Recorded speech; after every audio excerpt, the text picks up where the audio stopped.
Bueno, este es un encuentro que eh, está enmarcado en el ciclo de psicoanálisis con niños que venimos sosteniendo en la Cosa Freudiana desde el año 2016. Y ahora, en este tiempo de pandemia, armamos otro encuentro mensual, en donde en el primero yo hablé de la familia, de los invariantes en las configuraciones actuales, proponiendo que nos interroguemos respecto de lo nuevo y de lo invariante en la familia en la actualidad. Y en ese momento decía que dentro de los cambios se desarrollaron otras formas de gestar y concebir, ¿no? Entonces, cómo los avances de la ciencia facilitan cada vez más medios para tener hijos biológicos a quienes son estériles o no tienen pareja, ¿no? A partir de la fecundación asistida. Inseminación artificial, abominación, congelamiento de embriones. Y surgieron leyes para legitimar la filiación, como la de fertilización asistida en el año 2013. Y bueno, a partir de esto se ha llevado al reconocimiento social de situaciones que tal vez existían, y a su vez a la existencia de nuevas realidades, de distintas formas de presentaciones familiares y modos de vincularse, ¿no? En otro encuentro invitamos a la doctora Laura Kansepolsky, médica ginecóloga y obstetra, especialista en medicina reproductiva, que nos dio una clase sobre técnicas de reproducción asistida. Y digamos, lo que pensábamos es cómo estas técnicas de reproducción asistida derrumbaron el escenario reproductivo tradicional, ¿no? Porque se puede procrear sin pasar por el acto sexual, porque parejas del mismo sexo biológico pueden tener hijos, es decir, que se incluye la diversidad sexual. La ley explicita que no se pueden introducir requisitos o limitaciones, ¿no? Que impliquen la exclusión debido a la orientación sexual o el estado civil de las personas. También se produce una separación entre la trama biológica y genética, por ejemplo, cuando una mujer se embaraza con el gameto donado de otra mujer. A partir de la ley, la fuente y prueba de la paternidad será la voluntad de procrear, ¿no? Y el documento que la certifica va a ser el consentimiento libremente informado. También a partir de estas técnicas no va a ser lo biológico el criterio para establecer quién será el padre y la madre. También se puede plantear la procreación a futuro, ya que la ley contempla los servicios de guarda de gametos, ¿no? o tejidos reproductivos. Es decir, que a partir de que se legalizan estas técnicas, se introduce otra fuente de filiación, ¿no? Hay una doctora en biología molecular, Viviana Bernat, que me resulta muy, muy interesante, que ella se interesa justamente por el impacto de estas ciencias en la sociedad, tiene muchos libros escritos, y ella plantea cómo las tecnologías que se desarrollan alrededor del conocimiento del ADN fueron modificando la vida de las personas. Y propone que es imprescindible que confrontemos los prejuicios tradicionales frente a la posibilidad y los desafíos que la ciencia y la tecnología nos brindan, y que vamos a tener que, sería bueno, interesante que intentemos aceptar el cambio cultural que eso inevitablemente produce. Pero que el tema es que hay verdades tradicionales muy difíciles de desarraigar de nuestra cultura. Por ejemplo, una de ellas es que la idea de que los hijos son hijos de una pareja, ¿no? Y generalmente heterosexual. Sin embargo, los avances en la ciencia, en fertilización asistida, permiten muchas historias en donde no es así, como decía antes, e inclusive aparecen más personas involucradas, ¿no? cuando hay donación de esperma o de óvulos, o en lugares donde, o cuando se practica la subrogación de vientre, ¿no? Y ella cuenta historias de familias con hijos nacidos por técnicas de fertilización asistida, y lo que ubica en uno de sus libros es que generalmente las familias heterosexuales no les cuentan a sus hijos cómo fueron concebidos. Me parece que este es todo un tema para pensar. Y plantea que la evolución tecnológica y científica produce efectos en una sociedad que no está aún preparada para enfrentar las consecuencias del desarrollo del saber científico. Como decía recién, hay toda una cuestión, me parece, ligada a la filiación, que tiene que ver con el origen y con esto del saber respecto del origen, ¿no? Tanto en la filiación por naturaleza como en la adopción, la legislación argentina enfatiza mucho el derecho al conocimiento sobre el origen. Me parece que en el caso de estas técnicas, la identificación del origen del donante está en relación con algún riesgo respecto de la salud. Digo, con saber exactamente de quién se trata, ¿no? Que no es lo mismo que informar a los hijos que intervino una donación, ¿no? Digamos que hay toda una cuestión respecto de la identidad que se pone en juego acá, ¿no? Y lo que decimos como el derecho a la identidad, que me parece que es algo para pensar. Porque podemos preguntarnos de qué verdad se trata cuando hablamos de filiación, porque no es lo mismo engendrar que filiar, ¿no? Me parece que la pregunta es respecto de qué es filiar. Es una pregunta que se nos abre a nosotros, ¿no? En nuestro campo. Pero bueno, voy a dejar acá, así la escuchamos a Laura, Laura Rosenberg, miembro de la Cosa Freudiana. Laura va a trabajar hoy a partir, va a trabajar hoy las ideas que estuvo pensando respecto del psicoanálisis a partir de la charla anterior en donde nos estuvimos conversando sobre las técnicas de reproducción asistida. Y después vamos a abrir un espacio de comentarios, preguntas, de charlas. Les recuerdo que para participar, en la parte de abajo del Zoom, en participantes, si hacen un clic, al final de participantes tienen la opción a la derecha de levantar la mano, para que no hagan así porque es difícil de verlos. Entonces, les pedimos que después de que hable Laura, levanten la mano si abrimos el espacio. Bueno, te escuchamos, Laura. Bueno. Laura, perdón, antes ¿Sí? que empieces, voy a tener que silenciar a todos, así que vos te tenés que desilenciar. ¿Sí? Bueno, Bueno, ok. ahí silencio a todos.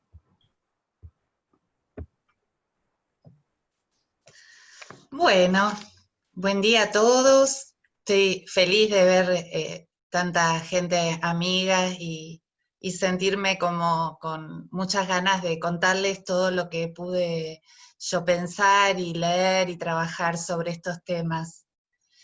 Bueno, algunos de ustedes saben que me gusta mucho leer y voy a empezar a leer un párrafo de un libro de una escritora que se llama Natalia Ginsburg, un libro que se llama Léxico Familiar. Para poder, ella lo dice bien, yo no lo podría decir tan lindo, por lo menos para lo que yo pienso que es la familia. Dice así: somos 5 hermanos, vivimos en distintas ciudades y algunos en el extranjero, pero no solemos escribirnos. Cuando nos vemos podemos estar indiferentes o distraídos los unos de los otros, pero basta que uno de nosotros diga una palabra, una frase, una de aquellas antiguas frases que hemos oído y repetido infinidad de veces en nuestra infancia. Nos basta con decir, no hemos venido a Bérgamo a hacer campamento, o a qué apesta el ácido sulfídrico, para volver a recuperar de pronto nuestra antigua relación y nuestra infancia y juventud, unidas indisolublemente a aquellas frases, a aquellas palabras.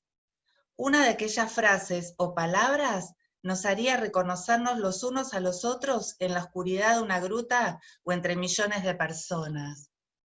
Estas frases son nuestro latín, el vocabulario de nuestros días pasados. Son como jeroglíficos de los egipcios o de los asirio-babilónicos, el testimonio de un núcleo vital que ya no existe, pero que sobrevive en sus textos, salvados de la furia de las aguas de la corrosión del tiempo. Esas frases son la base de nuestra unidad familiar, que subsistirá mientras permanezcamos en el mundo, recreándose y resucitando en los puntos más diversos de la Tierra. Bueno, esto es lo que yo pienso que es una familia, o una de las formas de pensar una familia, el léxico familiar. Bueno,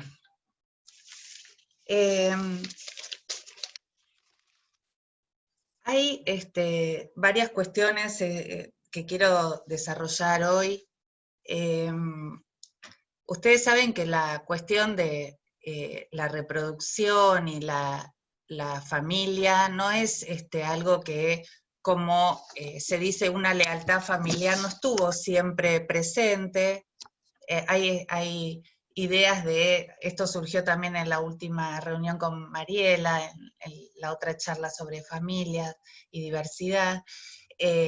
Hubo algunas épocas en donde las lealtades, como en Grecia, eran lealtades comunitarias, donde había un paternalismo del Estado, donde la reproducción de la gente en la polis era para tener buenos soldados y reproducirse a través de la sociedad se reproducía a través de los cuerpos para generar buenos ciudadanos o buenos guerreros, estaba reglamentada, no había para nada, no se tenía en cuenta para nada el deseo o la elección, cosa que para nosotros hoy en día es algo fundamental, ¿no? Y más para nosotros que trabajamos en el psicoanálisis. Desde ese lugar, bueno, desde lo que para cada uno puede hacer la lealtad al deseo, es que está la base de lo que podemos entender como una idea de familia, y de ahí la relación con estas técnicas que ayudan a poder, en muchos casos, realizar ese deseo. Me encontré, para empezar, con el texto de Lacan de Psicoanálisis y Medicina, que es del año 1966. En ese texto, Lacan habla de lo extraterritorial que es el psicoanálisis respecto a la medicina. Esto extraterritorial, marginal, lo deja del mismo lado de la psicología, dice él, ¿no? Y me llamó mucho la atención, algo que es muy actual, que Lacan en el año 1966 dice, la ciencia está avanzando y el médico perdió su antiguo prestigio y el lugar de autoridad y de el consultor para todas las cuestiones que a uno le pasaban, y se convirtió en un distribuidor de lo científico. Usa esta palabra, ¿no? Como que está un poco tironeado entre tomar lo que la ciencia produce y pasarlo o distribuirlo a los pacientes. Y toma ahí una idea que me parece central, que es ubicar la demanda del paciente, ¿no? Toma el tema de la demanda para diferenciarlo del deseo, y dice que está en el modo de resolver o de responder a la demanda de los pacientes donde está la clave de su posición médica.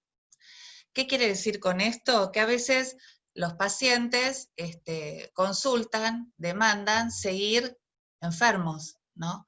No siempre lo que se demanda es lo que se desea. Muchas veces hay que tomar en cuenta la demanda, diferenciarla del querer, y pensar que se puede escuchar como verdadero deseo que está en juego. A veces alguien dice que quiere dejar de estar enfermo, pero lo que quiere, en realidad lo que desea es conservar su síntoma. Ahí dice otra cosa importante, el cuerpo es algo para gozar, ¿no? Y que esa es nuestra dimensión ética, ¿sí? Ubicar el goce del cuerpo.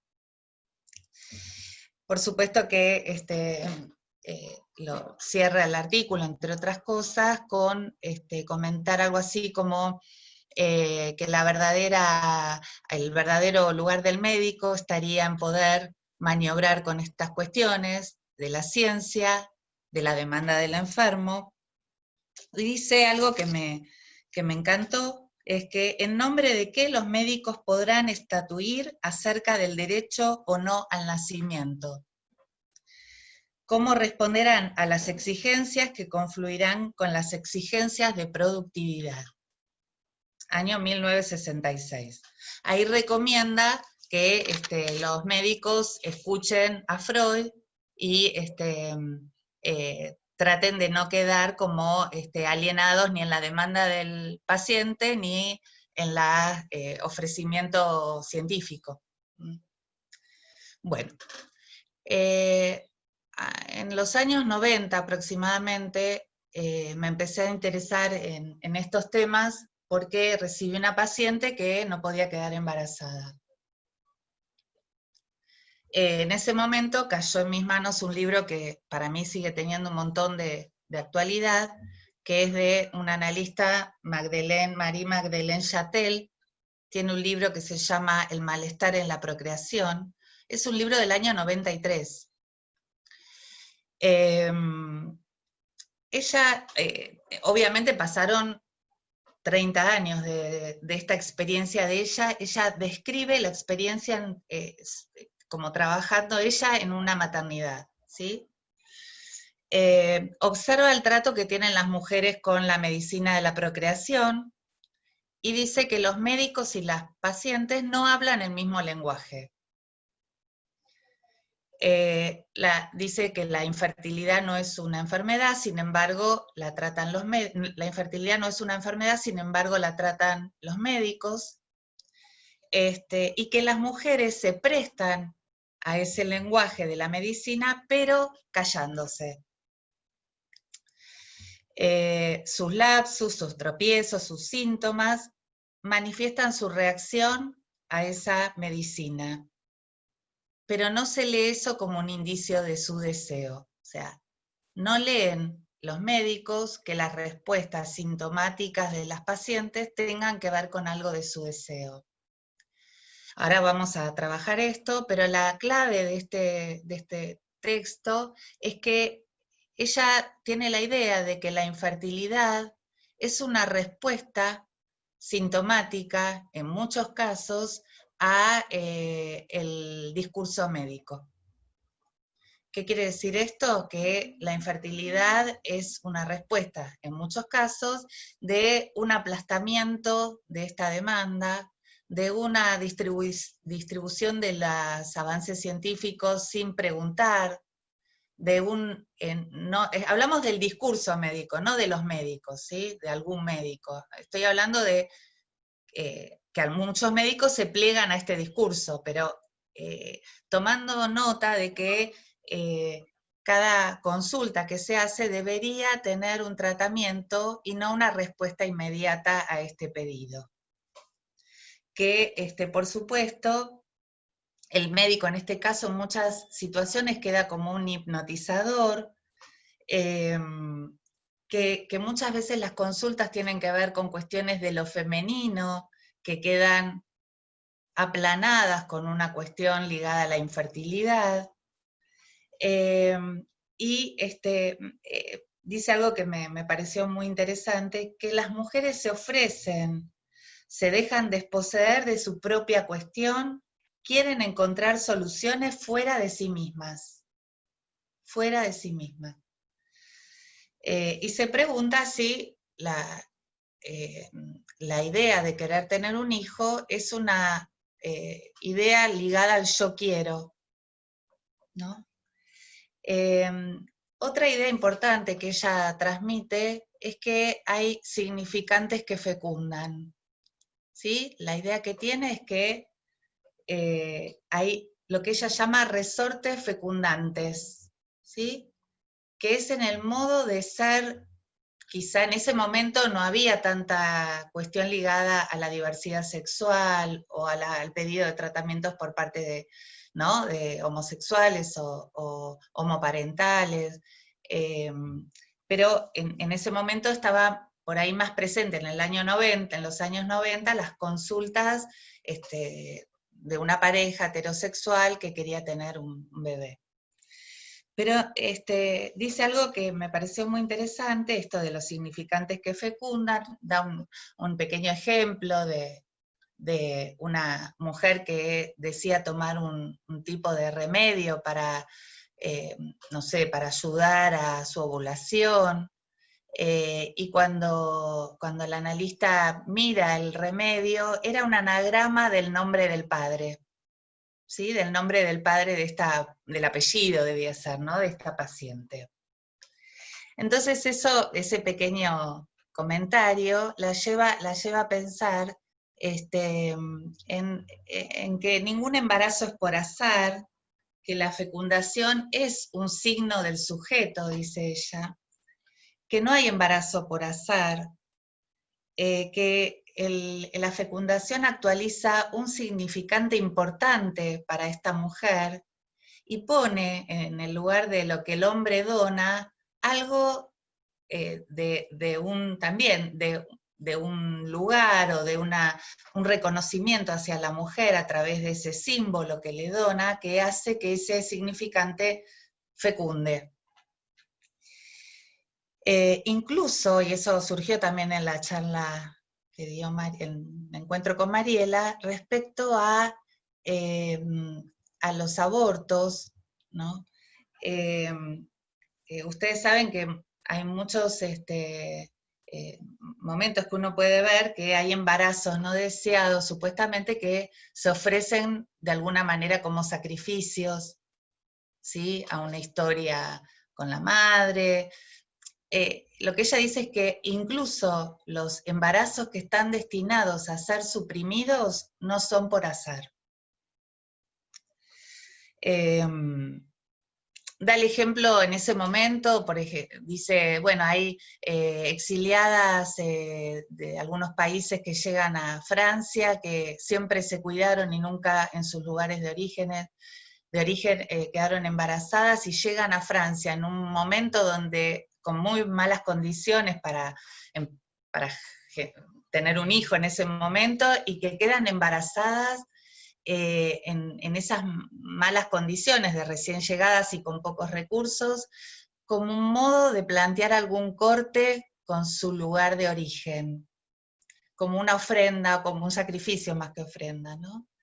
Da el ejemplo también de una mujer buscando embarazarse muchos años, con una hija ya de 18, que queda embarazada a los 42 años, justo cuando su hija iba a empezar la facultad, siendo que eso era un indicio de un ascenso social respecto a su familia de origen, que era pobre y que no tenía posibilidades de estudiar en la facultad. Le dice a esta analista, le dice algo así, lo que vale el ingreso a la universidad de mi hija es lo que me saldría el ajuar de un bebé, y decide abortar, para separarse, dice, como un sacrificio, para separarse de como pago, ¿no?, a su lugar de origen, a su condición social de origen, para poder acceder a estudios de su hija, que su hija estudie en la universidad.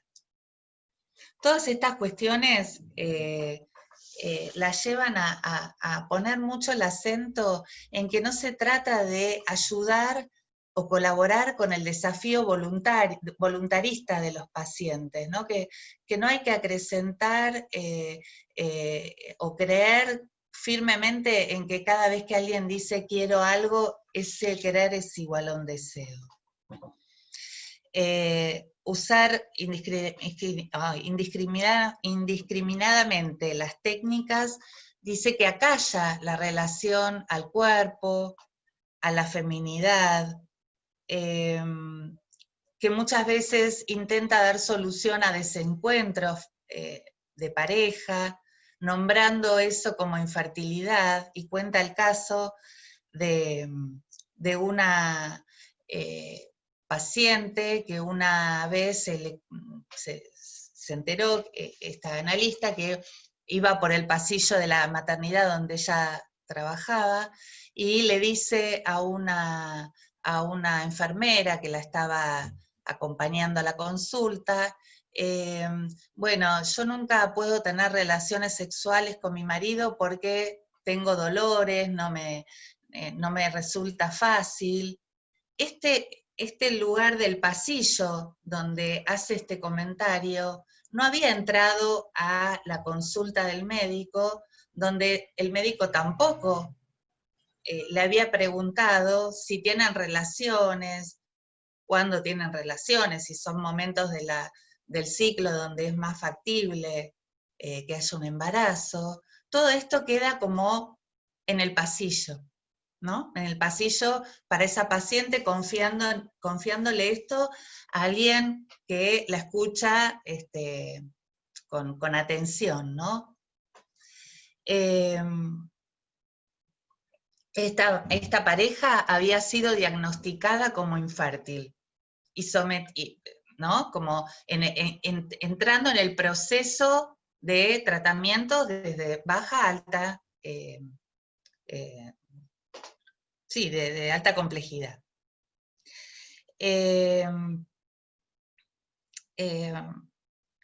Hay varios ejemplos que me parecen muy interesantes. Le propone en ese momento ya había ovodonación, muy incipientemente le propone a una pareja que no podía tener hijos con una menopausia precoz, le propone el doctor le propone la ovodonación y le dice, no, no quiero aceptar eso, le propone que se anote en una lista de adopción, le dice que no. Y lo que la paciente le dice al doctor, así como muy inocentemente, es, yo creo que se van a dar cuenta que rechazo la maternidad, pero que tengo que hacerlo porque soy mujer y tengo que cumplir con esto. Así hay muchísimas consultas que el médico en sí puede o no tener la disposición a escuchar sin suministrar rápidamente un consejo de hacer algún tratamiento, sin poder darle lugar a estas cosas, porque probablemente alguien que tenga un rechazo a la maternidad, no, más allá de su menopausia precoz, es difícil que quede embarazada, ¿sí? A pesar de los tratamientos que se hagan. En lo que ella dice es que esta medicina puede intentar responder a una cosa de hipernormalización, ¿sí? De tratar de que todos tengan lo que buscan, que supuestamente siempre es un bebé. Y por supuesto que toma nota de una dimensión ética, ¿no? Hay un ejemplo, varios ejemplos que a mí me fueron muy útiles para pensar. Por ejemplo, una persona que se separa y tiene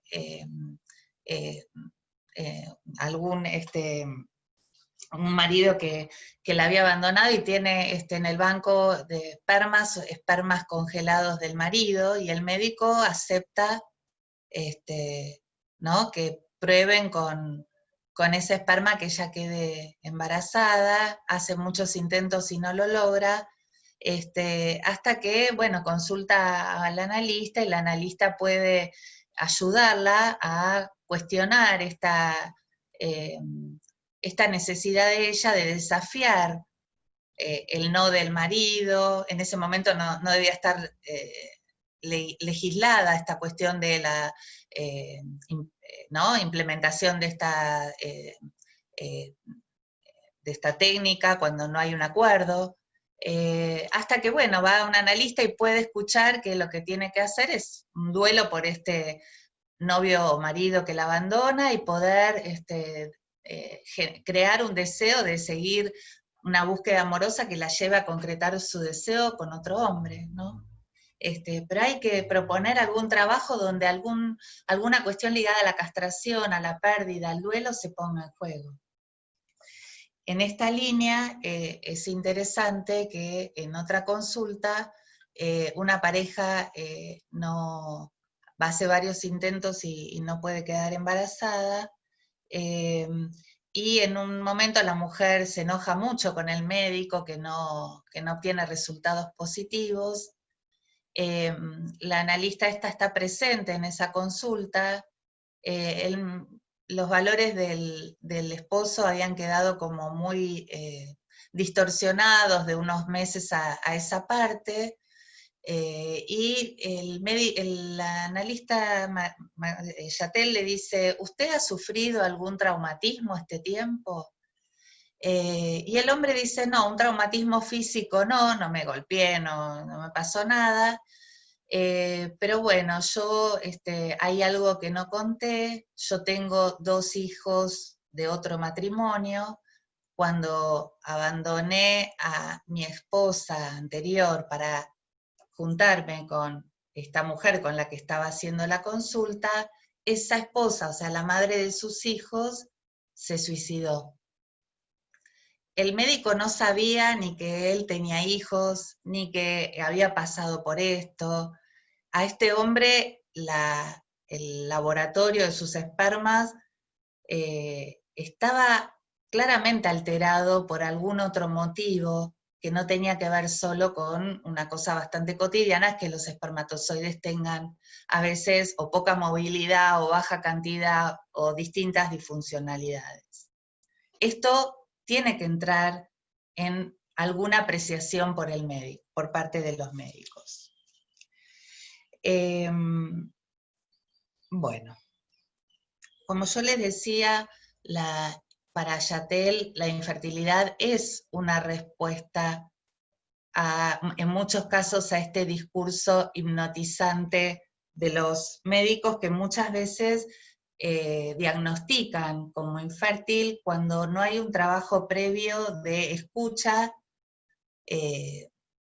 respecto a qué disponibilidad hay para lograr un embarazo, ¿no? No es tarea esa del médico, pero sí es tarea de poder incluir en toda esa proceso de trabajo con los pacientes algún tipo de intervención analítica para poder despejar algo de esta búsqueda y no responder inmediatamente con un procedimiento.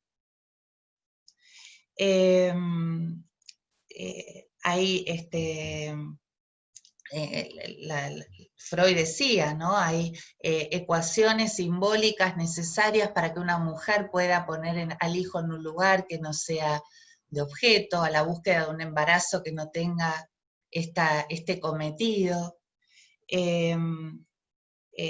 Cuenta el caso muy interesante de una mujer con 2 cesáreas que quiere tener otro hijo y no queda embarazada de ese tercer hijo, y ella decía, no puedo quedar embarazada de mi último hijo, porque saben que las cesáreas tienen, ¿no? Mayores riesgos. Y va al médico y el médico le dijo, ¿quién le dijo que es este tercer hijo es su último hijo? ¿No? Y la mujer quedó embarazada. Por más que era su último hijo, el médico lo pudo sacar del lugar de que eso iba a concretar el final de su posibilidad de maternidad. Bueno, Yatel propone trabajar los duelos, la relación con el otro materno.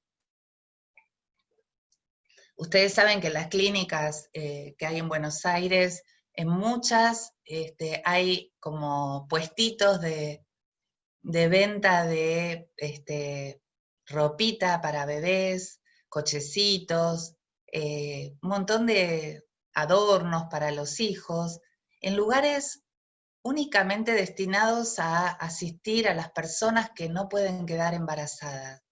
Hay una obscenidad en ponerle en la sala de espera un puesto de venta de cochecitos y ropa a una pareja, a una mujer, o a un hombre, o a quien sea, que no queda embarazado. Bueno.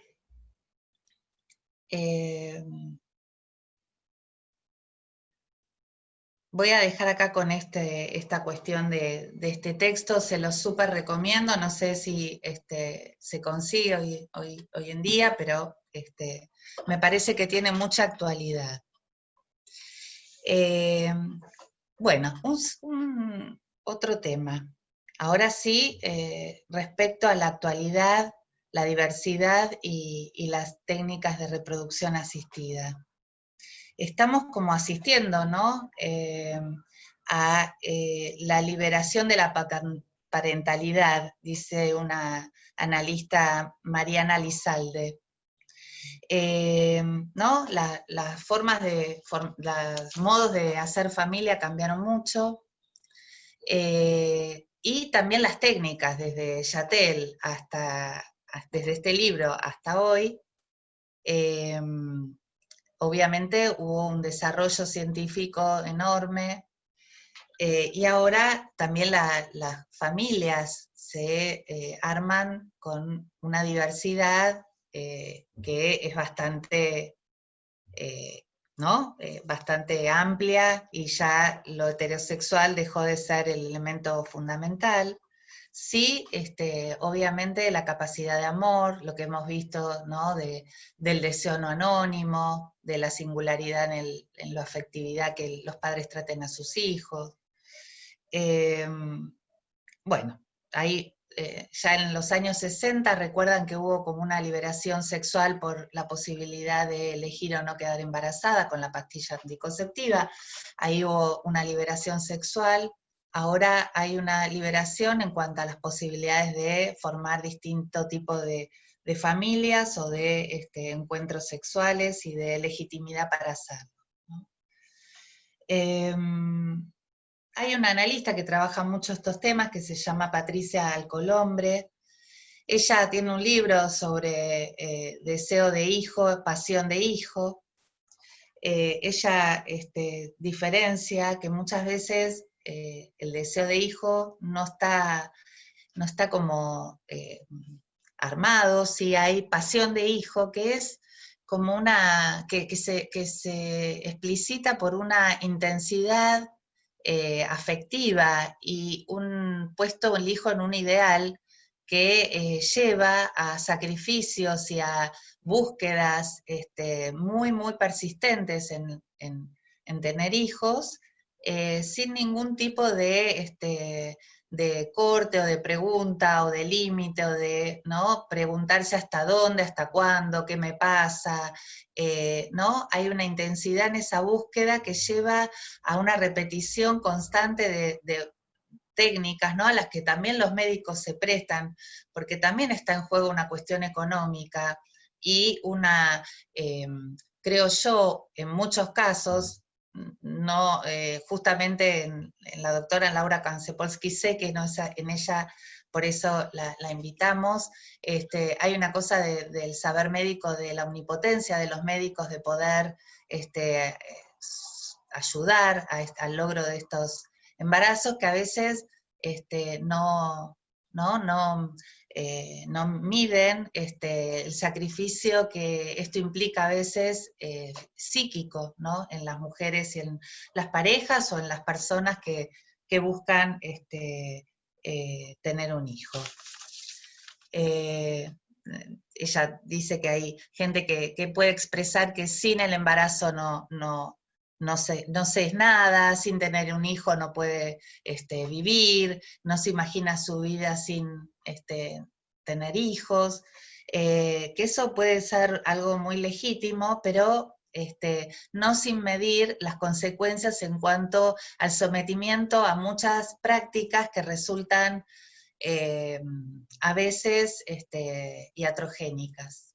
¿no? Cuando no se las ubica en relación a un deseo, o a la castración, o a la temporalidad.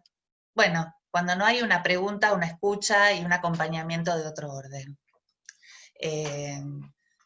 Yo atendí una paciente que no podía quedar embarazada y hacía un montón de tratamientos. Cuando yo la conocí ya había tenido finalmente su hija, y tuvo luego de tenerla, tuvo una depresión puerperal muy intensa, no se pudo ocupar de su hija mucho tiempo. Ahí es cuando consulta, y lo que ella decía era que lo único que le importaba era que en ese momento en que ella tuvo su hija, su propia madre se haga cargo de ella como si fuera ella un bebé, que la acompañe, la asista, la mime. Muchas veces encontramos que en estos modos de aparición de esta pasión de hijo, hay un intento de un reencuentro con un otro materno, quizá una deuda pendiente de tener una madre un poco más para ella, cuando era chica no la tuvo porque sus hermanas acaparaban su atención. Un intento de hacer uno con la madre a través de este, ¿no? de este ser madre ella, pero sin poder ubicarse. Por más tratamientos que haya hecho, bueno, finalmente logró tener una hija, pero no podía ser ella madre para esa hija, aunque haya sido madre biológicamente, digamos, ¿no? Hubo que hacer todo un trabajo bastante largo, doloroso, para poder ella intentar y empezar a ubicarse en otro lugar que la deje no como hija de una madre de la que espera todo, el todo, ¿no?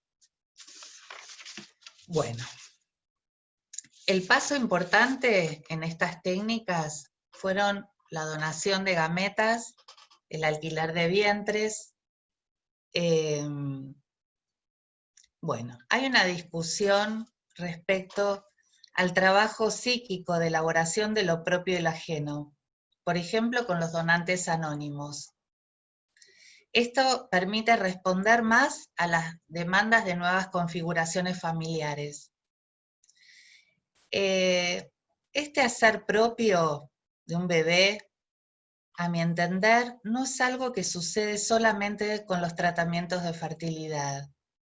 ¿Sería que hay que redoblar ese trabajo psíquico de alojar a un bebé producto de estas técnicas o de esta, por ejemplo, ovodonación o espermodonación?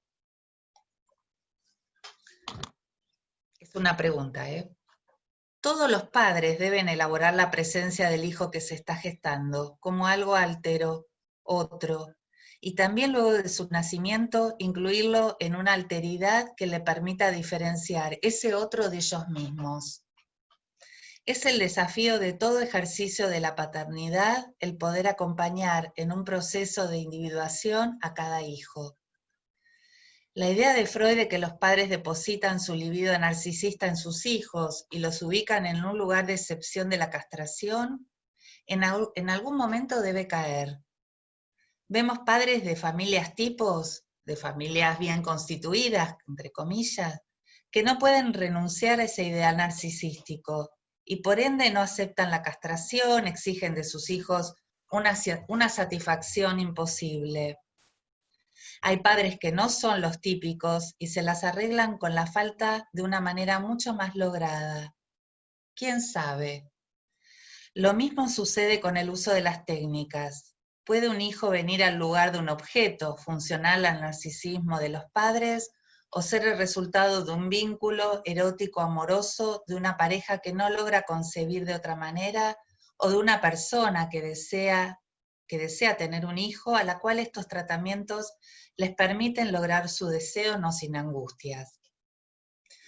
Hay mujeres que quedan embarazadas y luego de tener a su hijo no logran hacerlo un lugar amoroso necesario para su alojamiento. No es la técnica en sí, es lo que la familia o la persona que lo recibe haga con esa posibilidad.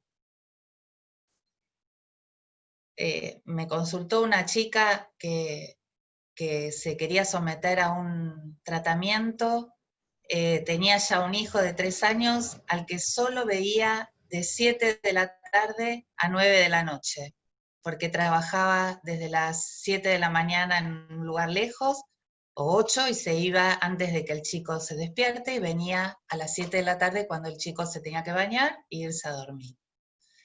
Quería tener otro hijo sin poder primero ver de qué manera o qué le pasaba. No era una necesidad solo económica. ¿Qué le pasaba? Que no podía hacerle el lugar al que ya tenía. ¿Sí? En la clínica donde consultó no le preguntaron nada respecto a esto. Tampoco era necesario en una consulta médica contar que trabajaba y no podía ver a su hijo, pero ella tampoco lo tenía como algo que la angustiara. Someterse a un tratamiento en estas condiciones sería bastante infructuoso, ¿no? Me parece. Decía, ningún gesto parental, no es lo mismo, no es la técnica en sí, sino que es lo que cada persona haga con esa técnica. Ningún gesto parental es natural, a mi entender, siempre está vinculado a una simbolización necesaria e imprescindible. Se puede acudir a una consulta por aceptar la castración, el que no se puede ya, por ejemplo, hacer más intentos de una manera clásica de buscar bebés, o se puede intentar maniobrar el tener un hijo con una omnipotencia que desconoce la castración. Quiero decir, puede alguien consultar porque acepta, bueno, ya intentamos, ya lo hicimos, ya vamos a buscar porque no podemos de esta manera o no puedo, y buscar una ayuda médica, o ni siquiera poder soportar una espera para buscar una ayuda sin ninguna pregunta o despliegue en un tratamiento. La parentalidad requiere poder enfrentarse con lo otro del otro que un niño presentifica. Siempre hay un resto incognoscible de cualquier niño, sea cual sea su origen. El riesgo es que se explique imaginariamente cualquier conflicto en donde la diferencia se ponga en juego a cuenta de la diversidad sexual o de la técnica usada. Por ejemplo, el chico es así porque sus padres son homosexuales, o que es así porque es adoptado, o porque tiene una sola mamá, o solo 2 mamás. Bueno, llenar el lugar de la causa como una argumentación que ampare de saber que hay preguntas que no tienen respuestas, o que si las tienen, implican a los padres que no siempre están dispuestos a vérselas con la angustia, ya lo sabemos. Bueno, otro tema importante es respecto a las técnicas, como vimos, a la separación de lo que implica la procreación y la sexualidad. Si bien las técnicas implican hacer bebés al margen de un encuentro sexual genital, el erotismo en la pareja o en cada quien que consulta no necesariamente está ausente. Hay gente que concibe hijos para intentar resolver un matrimonio que ya carece de erotismo, y otros que están referidos eróticamente uno al otro, pero que no logran su deseo de tener hijos y poder ayudarse, y buscan ayuda con las técnicas de reproducción asistida. Mujeres sin pareja que en un trabajo analítico se escuchan querer tener un hijo antes que pase su hora, y aún no lograron destrabar cuestiones ligadas a su relación de pareja, pero que están en proceso de trabajar sobre ello y deciden recurrir a un tratamiento, no sin tener en su mira un hombre que alguna vez quizá pueda acompañarla en ese proyecto. Fantasías, sueños, inscriben esa espera, aunque sea en destiempo de la concreción de esa búsqueda de un hijo. A veces esos tiempos no sincronizan, y a su vez cuestionan el ideal freudiano de que un hijo venga, en el mejor de los casos, al lugar de un regalo de un hombre como sustituto del padre. Lo mejor que puede pasar es que con o sin ese hombre, el hijo venga al lugar de un regalo. Estos tiempos requieren reformularnos muchas cosas y abrir nuestro pensamiento para acompañar lo dinámico de la vida que se presenta constantemente en nuestros consultorios. Hay una cosa que me pareció muy importante, que es el aporte de lo jurídico. El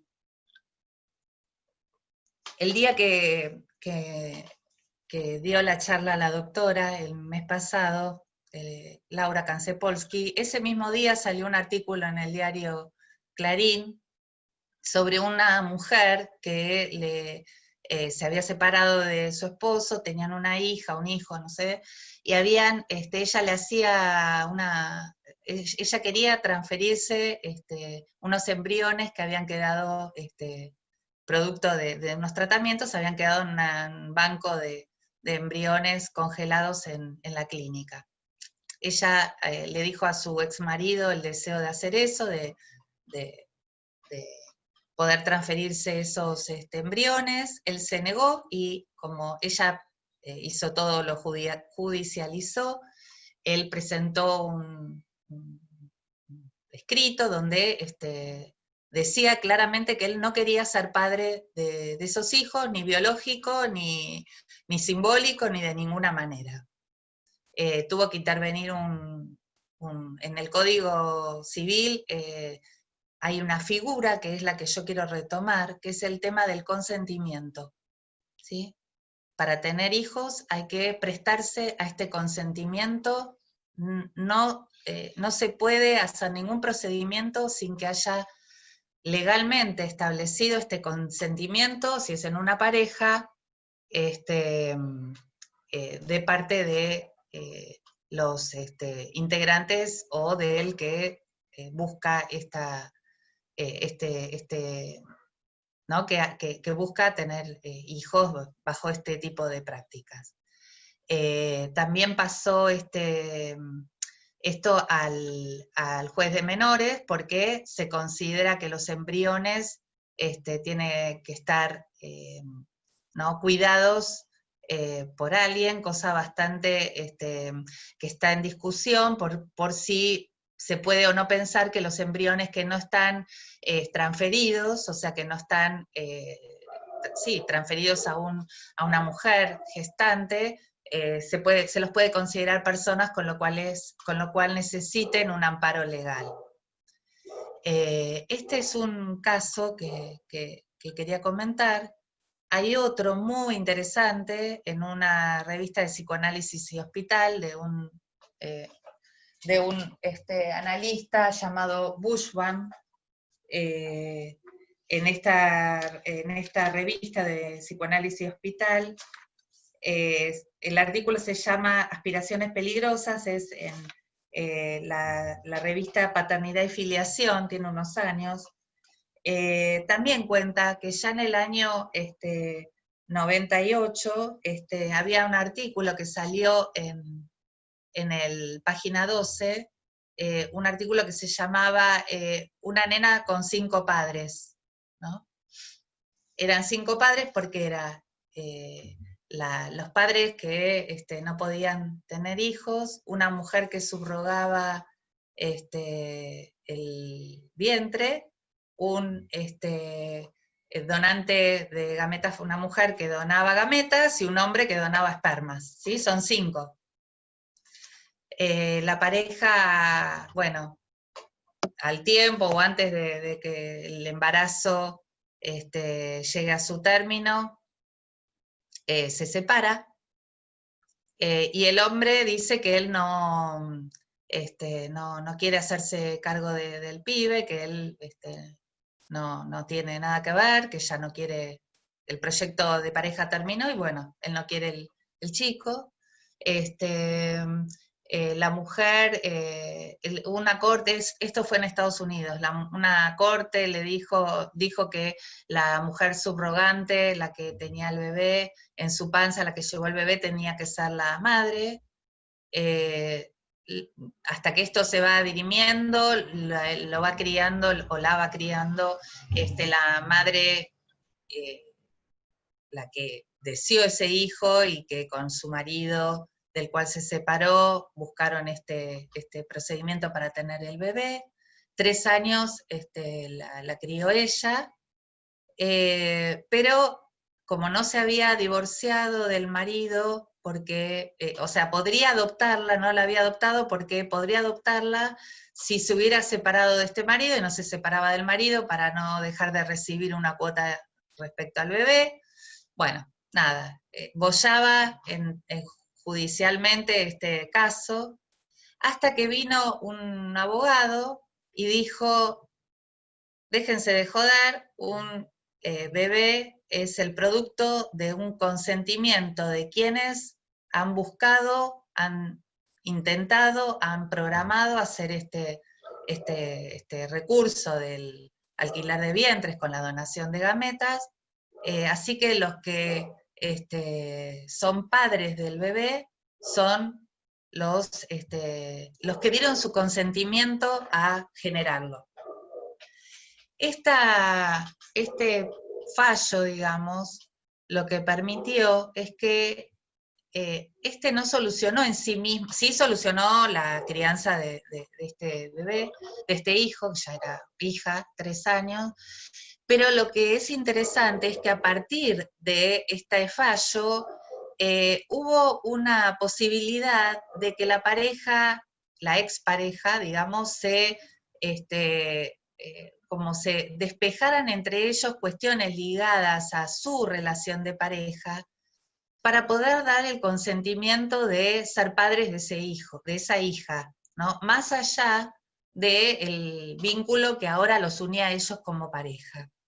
O sea, a partir del consentimiento legal, hubo la posibilidad de un consentimiento a ellos a darle lugar a la crianza de esta nena, ¿no? Y me parece muy importante tomar nota de que padres no es algo natural, que siempre requiere este tipo de, ¿no?, de adopción simbólica para poder ubicarse como no un genitor, sí, ¿no?, la diferencia entre procrear y ser padre, ¿no? Bueno, ya voy, hay 2 cosas más que quiero comentarles. Hay un comentario que yo quería traer respecto al libro La familia en desorden, que es de Rudinesco. Dice una frase para mí poco feliz. Dice, todos los padres desean que sus hijos sean a la vez idénticos a ellos y diferentes. De allí una situación intrincada en la cual la revuelta y la separación son necesarias, como la adhesión a valores comunes, incluso a cierta nostalgia de un pasado idealizado. Bueno, en consecuencia, los hijos heredan en el inconsciente la infancia de sus padres, el deseo y la historia de estos, tanto como una diferencia sexual. Cuando han sido adoptados, escuchen, o son el fruto de una procreación asistida, que disocia la reproducción biológica del acto sexual y el parentesco social, nunca salen indemnes de las perturbaciones ligadas a su nacimiento.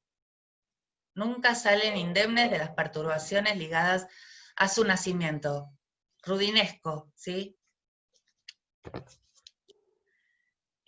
No coincido con esta posición, no creo que haya que pensar en hijos especiales porque sus padres sean homosexuales o vengan de una casa monoparental o hayan sido productos de un tratamiento.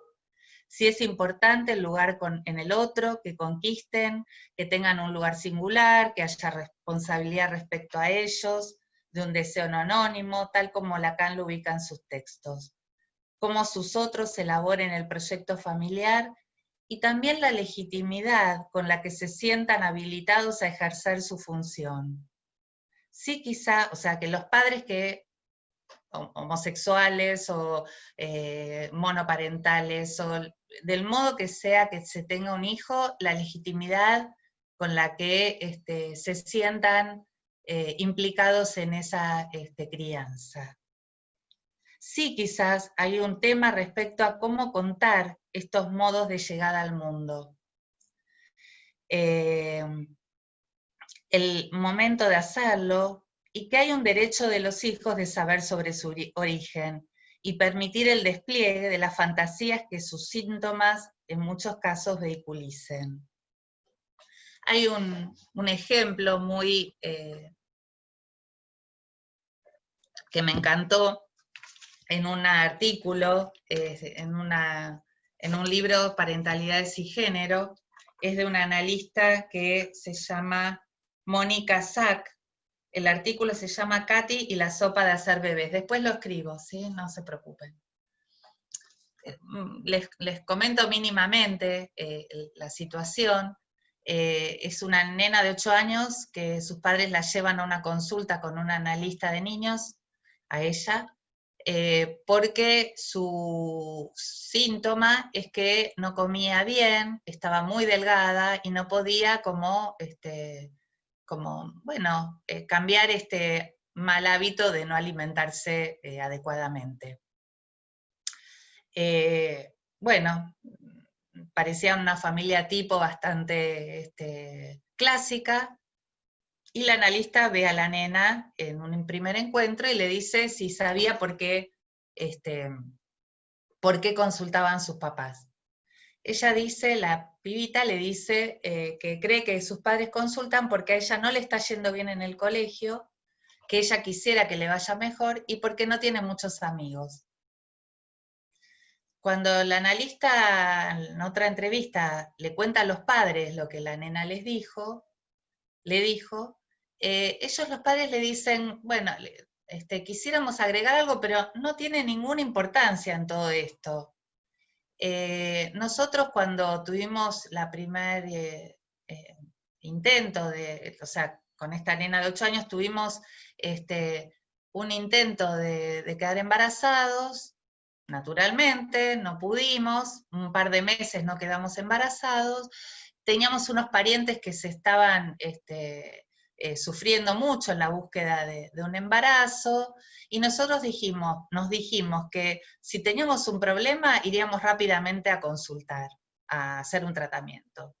Y a los 2 meses de no quedar embarazados de manera natural, se hacen un tratamiento de inseminación con espermas, ¿no? Donados.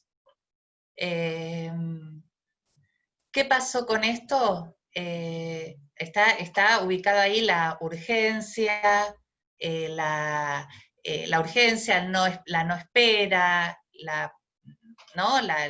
no dar lugar a ver qué pasa. Bueno, y eso quedó ahí como un comentario muy tirado así a la mesa de esa consulta, sin ningún tipo de angustia ni preocupación, como un dato menor. Con esta información se queda la analista y bueno, y sigue escuchando a la nena. La nena empieza a dibujar. Dibuja un bar o un supermercado, como un restaurante, dibuja un restaurante, donde hay una fila de mujeres solas, mujeres solamente, que van a comprar una sopa. Venden una sopa para hacer bebés. Y hay después otro lugar en el dibujo donde están las mujeres ya con los bebés sentadas comiendo la sopa. Al analista le extraña, le llama mucho la atención algún saber respecto a esta nena, de esta nena respecto a la urgencia, la madre buscando alimentarse sin poder esperar, la rápida aparición de un bebé en el dibujo. Bueno, y empieza a jugar con estas preguntas, y en un momento dado le dice a esta nena, bueno, tal vez vos no, estoy preocupada, a lo mejor vos no querés comer pensando que te podés quedar embarazada, ¿no? Si comés algo. Y la nena le dice, bueno, pero yo soy chiquita, ¿no? Tengo 9 años.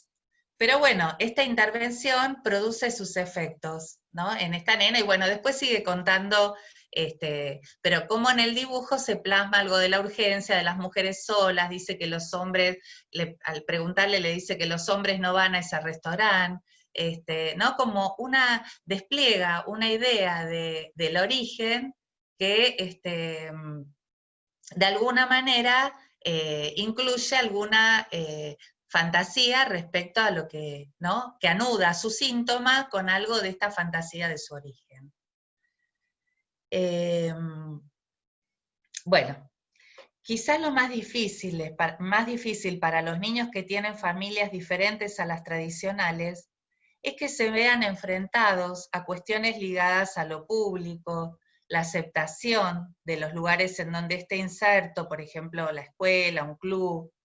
Es un tema necesario, creo, trabajar en la sociedad, y que como analistas también debemos hacer un lugar, ya que tenemos incorporado también un modelo familiar distinto, que muchas veces sigue haciendo tensión con lo nuevo, a lo que tenemos que hacer lugar. Digo, los analistas también estamos, ¿no? Tironeados por una crianza que tuvimos distinta, no es que no nos habitan prejuicios seguramente, y cada uno tendrá que revisar cómo se ponen en tensión esos prejuicios respecto a incorporar también nuevos modos de presentaciones de familias y de chicos que son productos de esos encuentros familiares diferentes.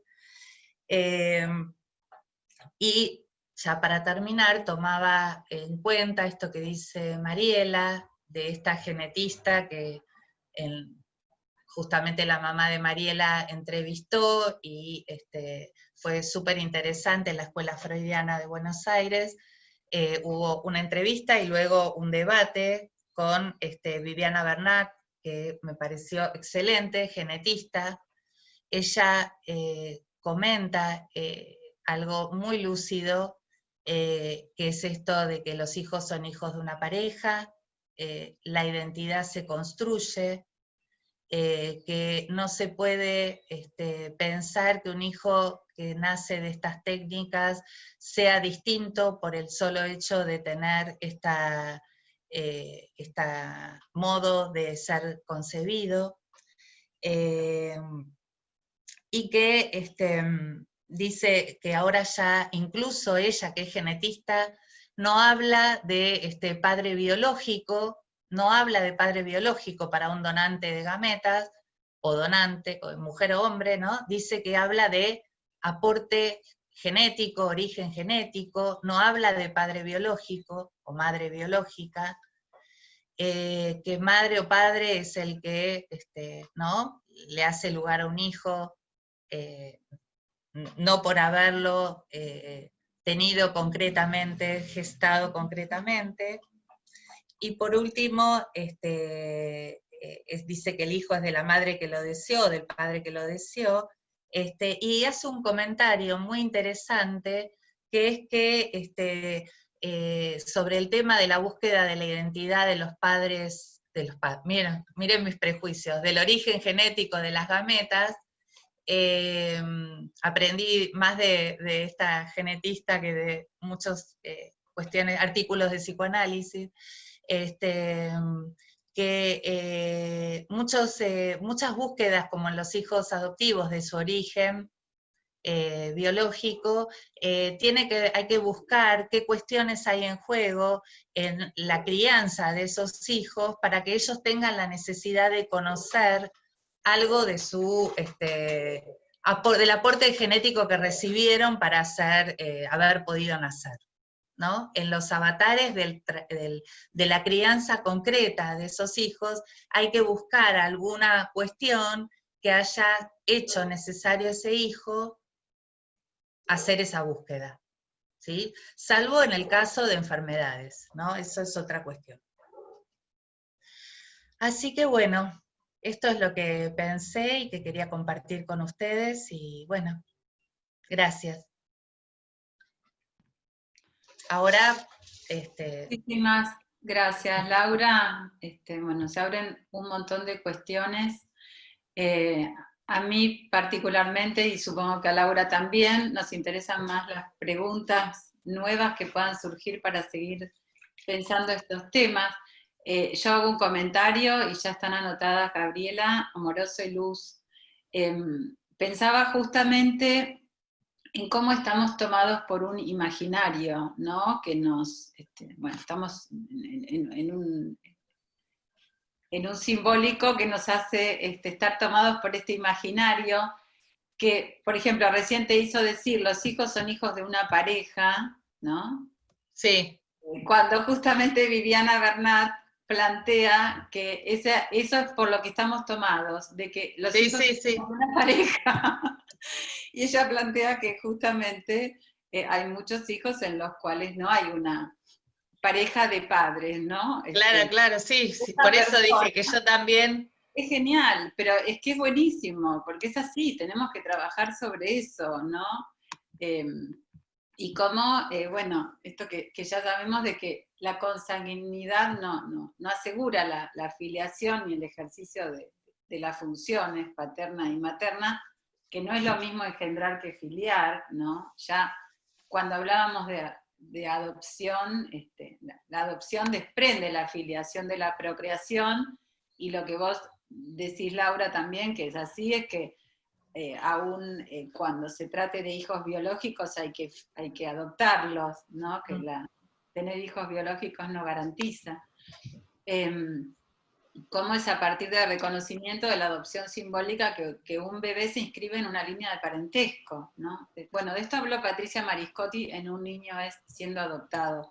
Les quiero decir algo, todo lo que estamos conversando en las reuniones de la cosa freudiana están en YouTube, en el canal de la cosa freudiana, o sea que pueden escuchar las reuniones anteriores, porque venimos escuchándonos entre nosotras y nosotros, nosotres, y pensando estos temas, ¿no? Y por otra parte, adoptar un hijo, concebirlo sin haber tenido relaciones sexuales o sin contar con una pareja que acompañe en el proyecto, no significa necesariamente que la terceridad no esté operando en quien tome esa decisión, ¿no? A mí me parece que, por lo menos lo pienso así, me parece que esto es fundamental, que la existencia de dos personas como padre y madre no garantiza la alteridad, tampoco el que sean de dos sexos biológicos implica la diferencia, ¿no? Porque me parece que la relación al otro sexo no tiene que ver con un cuerpo biológico distinto, ¿no? No es la diferencia XXXY. Y me parece que a partir de la adopción simbólica, un bebé se inscribe en una línea de parentesco, en una familia, es decir que en la afiliación lo que se pone en juego es esto, de que se trate de un deseo que no sea anónimo, ¿no? Y cada quien armará una construcción mítica sobre su origen, ¿no? Que es el modo en que va inscribiendo esta marca enigmática del deseo del otro. Y bueno, esta es una ficción que se va armando que no tiene que ver con la verdad en tanto a lo verificable, ¿no? Sino con la verdad de ese sujeto. Bueno, le doy la palabra a Claudia Moroso. Te tenés que desmutear, Claudia. Gabriela, perdón, Gabriela Moroso. Okay. Hola, Hola, ¿qué tal? ¿Cómo están? Gabriela. Bueno, tres cosas. Del trabajo de la psicoanalista que nombra Laura, no me acuerdo el nombre, me interesó todo mucho, me pareció muy rico. Sí me hizo un poquito de ruido, que no sé si yo entendí bien, cuando dice que ningún embarazo es, no sé, no me acuerdo la palabra exactamente porque no la anoté. Pero Por me dio la azar. sensación, claro, ¿no es un poco mucho? A ver, entonces todos los embarazos tienen, o sea, no hay lo real si ningún embarazo es por azar. Ajá. O sea, me parece un poco mucho y me parece un poco culpabilizante también para aquellos a quien no se les da y que no se les da porque no se les da, digamos. Entonces eso me parecía interesante. Sí me parece súper importante para nosotros como analistas tener en cuenta esta posición, decir, bueno, ¿fue o no fue por azar? ¿Qué cuestiones inconscientes están jugando en sí o en no, digamos? Pero declarar que no hay ninguno por azar me parece un poco fuerte. Yo siempre pensé, que incluso en la otra vez cuando lo habló Patricia, por supuesto esto quedó dicho, como que todos los hijos somos hijos adoptivos, todos somos hijos adoptivos, lo que no todos los padres son padres adoptantes, digamos, ¿no? Hay padres que esta cuestión de la adopción, por más que tengan la intención, no consiguen terminar de apropiarse de este hijo. Yo he escuchado varios casos de niños adoptados que hablaban de mamá y papá sin ningún problema, y padres que no dejaban de hablar de los genitores o de los, ¿no? Que el otro siempre estaba ahí. Para el chico no y para ellos sí. Entonces cada vez que aparecía algo del niño, de lo cual ellos no se sentían representados o no sentían que se identificaban con, o sea, lo que nos pasa a todos con nuestros hijos normalmente, pero que como son de sangre, uno no se pregunta si lo adoptó porque sabe que lo tuvo, pero digamos, cuando aparece esta cuestión extranjera en un hijo, ¿no? Como que muy rápidamente es porque es adoptado, digamos. Y la tercera cuestión, que me parece que es en la misma línea, es estoy completamente segura que cualquier chico que va a buscar, o cualquier persona que va a buscar el aporte genético, como aprendimos hoy, es por esto, digamos, es por algo que estos padres no pudieron terminar de metabolizar de este acto que hicieron por un lado, y de sus propias dudas, que los papás que tenemos niños de la manera tradicional, también las tenemos, pero no se nos ocurre, digamos, que es porque viene de otro lado, ¿no? Me parecía que un poco esto era lo que me ocurría comentar. Bueno, gracias, estuvo muy bueno. Quiero decir una cosa nada más, te súper agradezco tu comentario, pienso que la analista esta puso muy categóricamente este comentario del azar para poder también cuestionar la eficacia médica, la no eficacia médica en cuanto a desconocer absolutamente el deseo. Creo que ella enfatizó mucho esta determinación inconsciente del embarazo o no embarazo, respondiendo a un fanatismo de la medicina de hacer máquinas de, o sea, ¿no? Hijos tipo chorizo de respuesta a la demanda. Me parece que el azar está incluido siempre como algo de lo real, que es inevitable en la vida, sea en la procreación o sea en cualquier ¿no? Lado. Creo que ella más que nada quería rescatar la parte inconsciente de la apuesta a esto. Me parece que eso no. Pero sí, agradezco mucho tu comentario. Y sí, estoy totalmente de acuerdo. Bueno. Sí, yo también quiero hacer un comentario porque estoy totalmente de acuerdo con lo que decís, Gabriela. Creo que a veces se cae en la otra, en la otra vereda, ¿no? Que es suponer que todo que sería lo mismo, es suponer que todo sería posible. Entonces, la gente tiene cáncer y termina sintiéndose culpable porque tiene cáncer, o se culpabiliza a las madres de niños autistas porque tuvieron ellas que ver en el autismo, ¿no? No me quiero meter en este tema, pero me parece que sí, que estoy de acuerdo con vos y eso cae en la cuestión en que la gente se siente culpable, ¿no? Por no poder tener hijos. Y lo que decís de los aportes genéticos, justamente esta bióloga, Viviana Bernat, decía eso, que salvo en casos de enfermedades muy graves, en donde es importante encontrar quién fue el donante para ver la línea de ADN, bueno, y resolver esa cuestión de vida o muerte, quienes buscaban digamos, el nombre real de la persona tenía que ver con alguna falla en la adopción por parte de estos padres que habían hecho que habían tenido el hijo a partir de las técnicas de fertilización asistida, ¿no? Luz. Bueno, Laura, te agradezco todo el trabajo que has hecho, muy interesante articulación. Te agradezco que hayas traído a Natalia Ginsburg, que es una de mis escritoras favoritas, y Léxico Familiare. Y ella justamente tiene su historia, al marido lo matan en la época del fascismo, Y hay un cuento corto de ella que se llama Los zapatos rotos, que es cuando ella se queda en Roma, claro, y ahí deja los hijos con su madre, que era de Torino, y cuenta un poco esto, ¿no? Ella ahí estaba muy deprimida y tenía ganas de tirar todo al diablo, y bueno, el simbolismo que vos lo habrás leído de los zapatos rotos, como que ella andaba con los zapatos rotos porque tenía esa madre que se estaba haciendo cargo de sus hijos y que ella en ese momento no podía ser madre.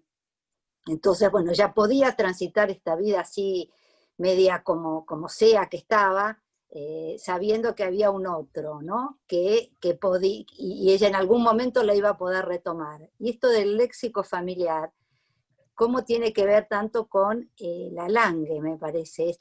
¿Cuál es la transmisión? ¿Y qué es lo que hace a la filiación? Y me hace acordar también a lo que trabaja Lacan, que toma del proverbio de Paulin, que lo trae en el seminario 20, de cómo en cierta comunidad se transmitía todo a través de proverbios, y que uno que aprendiera esa lengua, si no sabía los proverbios, se quedaba fuera de la comunicación. Digo, porque esto tiene que ver con esta familia, es lo que cuenta Natalia, de que los hermanos, aunque no se vieran nunca, cuando venía una frase que era lo que decía el padre o lo que había pasado cuando iban de campamento, esto volvía a crear algo que tenía que ver con quiénes eran ellos y a dónde pertenecían. Y creo que esto va más allá de la concepción, sino que todos tenemos una marca en el origen, ¿no? De distinta manera, ¿no? Pero ¿qué es lo que hace a la filiación y qué es lo que hace que estas marcas sean marcas simbólicas y la constitución de un deseo, si este deseo no es anónimo, independientemente de la forma de la concepción? Uh-huh. Eso por un lado, me pareció muy rico y muy interesante, y por otro lado lo que vos traes de que hemos tenido todos en la clínica hace 20, 30 años, cuando no había tantas técnicas, pero sí los casos que he tenido de mujeres sometidas a tratamientos de fertilidad terribles, porque en ese momento no había la exigencia inmediata de que el hombre se hiciera el espermograma. Y yo he tenido más de una situación de que el problema era del hombre, y la mujer hacía 8 meses, 10 meses que estaban, bueno, todo esto, ¿no? Como sometidos a lo que vos decías del discurso médico, y cómo esto sigue hoy por hoy en distintas prácticas en relación no solo a la concepción, sino al nacimiento, ¿no? Porque ahora hay toda una corriente, bueno, tratando de rever las prácticas de cómo se llega al mundo, cómo son los partos. Uno va a las maternidades y la verdad que parecen una máquina, llega una detrás de otra, todas van a cesárea más rápido. Hay una deshumanización del proceso, y que va más allá, que ya es del nacimiento, ¿no? Estábamos hablando de la concepción y qué es lo que hace, pero también esta llegada al mundo de esta forma también es para tener en cuenta, porque qué le hace a la mujer y qué le hace al vínculo entre la madre y el hijo, la forma de llegada al mundo, violenta o no, ¿no? Y bueno, me parece que la cuestión legal, como que vos has tomado todos los aspectos, ¿no? Esto del consentimiento. Y sí, el consentimiento tiene que ver también con, bueno, me hago cargo de mi acto, hay un consentimiento, soy responsable, está bien que la ley le diga, bueno, no, ustedes consintieron, ahora, bueno, hay algo de lo cual, bueno, ¿cómo retrocedes? Yo consentí, acá está esto congelado, bueno, ¿qué se hace con esto? ¿No? Son todas preguntas que todavía no están del todo, no tengo respuesta, y ni creo que tampoco la sociedad las tiene, ¿no? No. Pero sí que todos tenemos una marca. Pero bueno, te agradezco mucho tu aporte, toda tu colación. Gracias. Está Marité. Hola Marité, desmuteate. Sí, ¿cómo les va? Bueno, Hola. Muy interesante, con muchas aristas. Yo me quedé pensando en lo de Rudinesco, que se lo acaba de contestar Luz a Rudinesco, que todos tenemos que tramitar la marca que implica que para los hablantes no hay relación sexual, ¿no? Es decir, hay algo en la filiación, y hay una especie de losange entre sexuación y filiación, que es un losange, es decir, no implica que necesariamente, como ya Lacan decía en uno de los primeros seminarios, que la paternidad tenga que ver con aquel que había copulado con la mujer, sino que era un acto donde se nominaba a alguien como padre y ahí armaba una genealogía y una filiación. Por otra parte, en relación a la sexuación, es claramente, es muy importante en Lacan esta idea de que efectivamente no terminamos nunca de recubrir el enigma que la anatomía nos impone a los hablantes, y tratamos siempre de inventar cuestiones, inventar semblantes, y en ese punto todas estas cuestiones, porque efectivamente no es lo mismo, es ciertamente alguien, digamos, que viene al mundo en una situación, digamos, de un acto sexual, que como todos sabemos, que haya acto no implica que haya relación, o es un acto que no termina de ser un acto, no importa, pero no es lo mismo, digamos, esa marca, ¿no? Esa juntura, con la de aquel que, bueno, viene de otras circunstancias, porque además no es lo mismo que haya una pareja, no importa si es homosexual, heterosexual o lo que fuere, a lo monoparental. Yo realmente que escucho algunos pacientes que, bueno, han accedido a la maternidad en forma, digamos, unilateral, esto es toda una complicación, es un tema. Pero bueno, cada uno tiene que saldar esto. Me parece que claramente lo que anuda, y eso está presente en la primera referencia, digamos, literaria que apareció en la reunión de hoy, es que finalmente el amor suple la relación sexual que no hay. Y también el amor es lo que permite darle consistencia a la línea filiatoria, ¿no? Es decir, que en algún lugar este deseo no anónimo está sostenido por el amor, ¿no? El amor en su dimensión castratoria, como Lacan lo definiera, que es dar lo que no se tiene a quien no lo es. Entonces me parece que es muy interesante, digamos, situar que hay una marca, hay una novela familiar a construir, porque evidentemente la única manera que tenemos de vernosla con lo real es tratar de anillar desde lo simbolismo imaginario, y no siempre lo conseguimos. Pero está claro que si nosotros situamos siempre la dimensión castratoria del amor en esta cuestión de ubicar en qué punto ese hijo, digamos, representa algo de la dimensión de la causa para quien quiere hacerse madre o hacerse padre, me parece que eso es la brújula que nos permite ir situando estas cuestiones sin ninguna rigidez ideológica, ¿no? De que, bueno, como en el caso de Rudinesco, como que ella idealizara los embarazos naturales contra los de maternidad, los asistidos, es una situación que ya a esta altura nosotros sabemos que hay algo de estructura que va más allá, que es este losange entre anatomía y lengua, y por eso yo insisto que hay que escuchar las incidencias de la lengua en el cuerpo y ubicar esta dimensión del amor como orientador, ¿no? Me parece a mí.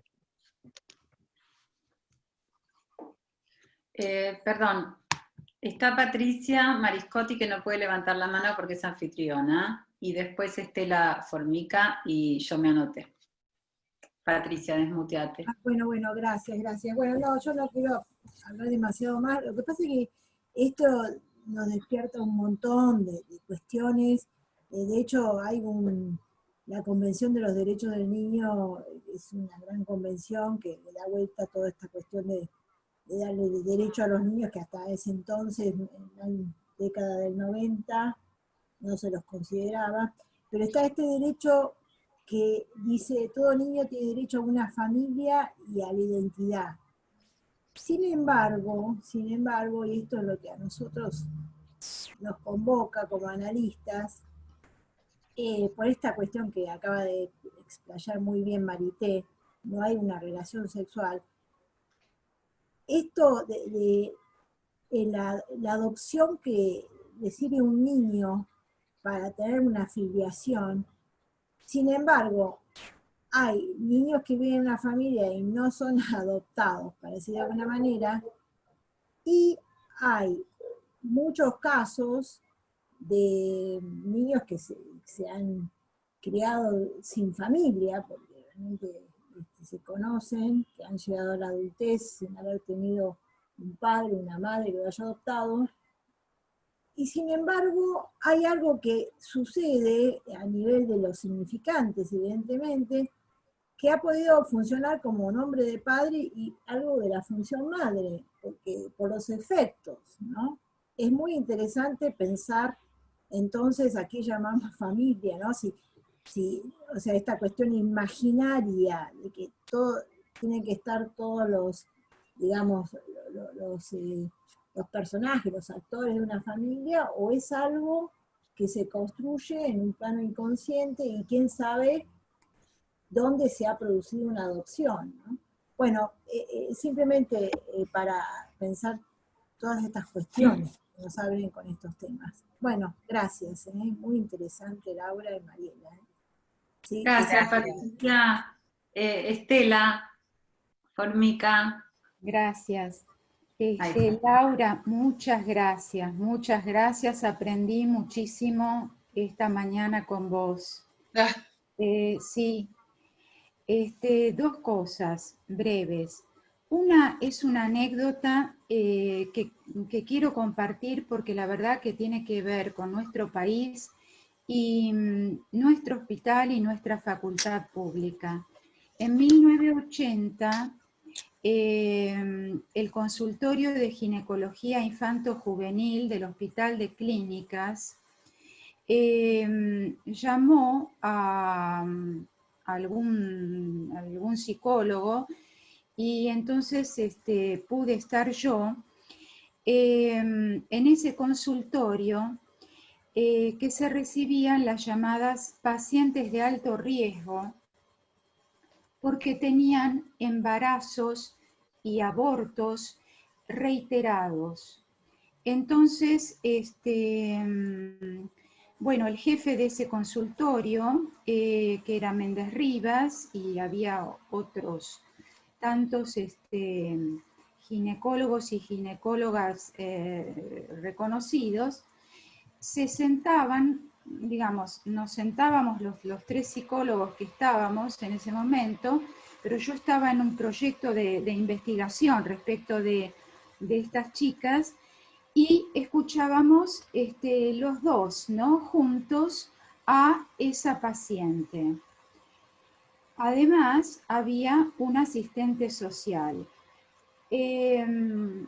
Había casos de amenorrea también. ¿Quién resolvió uno de los casos más complicados de amenorrea? Fue el asistente social, que dio su versión nada más y nada menos que en el aula magna de la Facultad de Medicina y fue muy bien recibida. Así que esa fue una experiencia valiosa, ¿no? Y donde se aprendió mucho.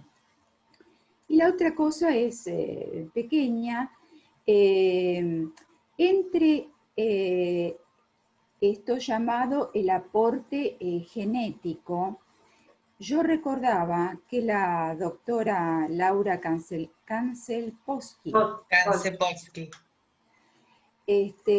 la vez que estuvo, nombró a ese aporte como cachito, ese cachito.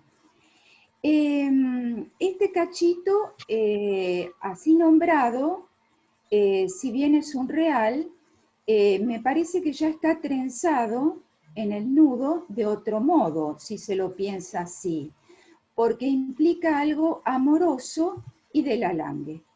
Eso es lo que me parece a mí también, como para dejarlo abierto y pensar. Eso. Muy bueno. No me había dado cuenta que lo nombró así.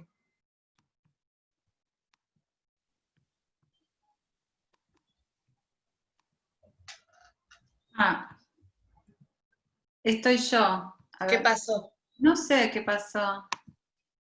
Ahí estás. Desaparecí. Estaba pensando en, bueno, en todo lo que van diciendo, ¿no? Y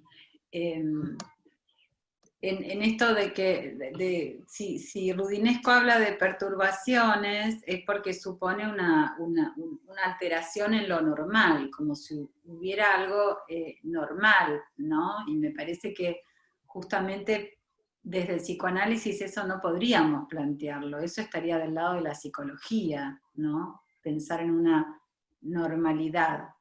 Es como plantear una norma y un trastorno. Me parece que digamos, el punto, inclusive esto que vos decías, Marité, ¿no? Creo que es para conversar lo de lo monoparental, que es complicado. A mí me parece que lo que decía anteriormente es que en las situaciones monoparentales, cuando se habla de una mujer, un hombre que deciden tener un hijo y no tienen una pareja, no necesariamente por estar solos, no quiere decir que el otro no esté funcionando, ¿no? Me parece que si alguien desea un hijo y la terceridad opera y no hace una unidad con ese hijo, las funciones maternas y paternas creo que son discursivas y no tienen que ver con que haya una persona en carne y hueso ahí en la realidad, ¿no? Sino que esto es algo discursivo. Entonces, si esto opera en alguien